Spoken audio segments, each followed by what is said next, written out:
Hi. So I thought I would talk a little bit about stress.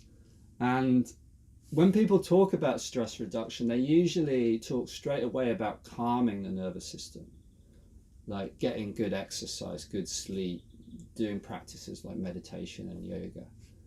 And those are all really great things. But often, what gets missed out that is actually a direct cause of stress is the pressure that we experience in our lives. So, what we feel is expected of us that has us doing all of these things that we need to do in our lives. And when you pick this apart and look at it a bit more closely, for most people, it comes back to what we expect of ourselves, the pressure that we put on ourselves to be how we should be in our lives. So I'm not saying that it's necessarily a bad thing to have an idea of where we want to go to or set goals. Obviously, that's a really important part of life, and it can be really satisfying to do that. But this kind of compulsive efforting to be more than you are right now can become completely exhausting. And it's kind of never got an end to it. So each achievement, it's like there's always something more that you should be. You never really get there.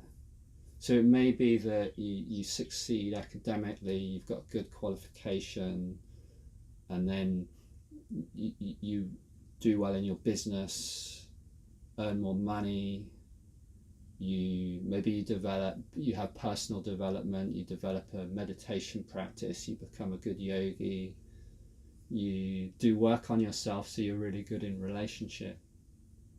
But whatever stage you get to, it's like you always feel like there's always more to reach from. And it's inherently exhausting because whatever step you achieve, there's always one more step that you need to take to be enough. So doing never really solves the problem.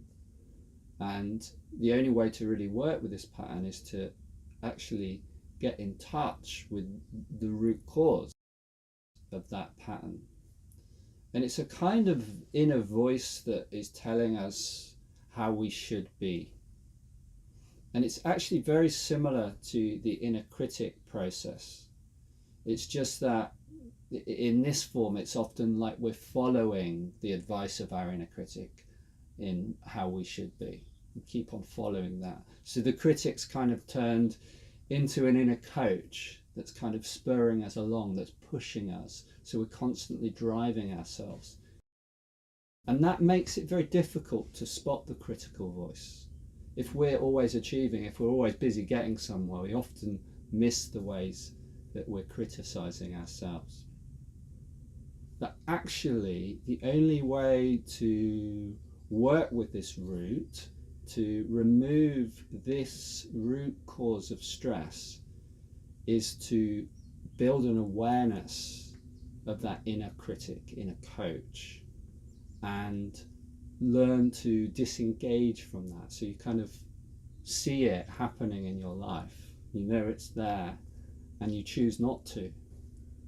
And to also to get in touch with the vulnerability that sits at the root of that pattern. So we can't really just do it on a cognitive level or a level of self-analysis.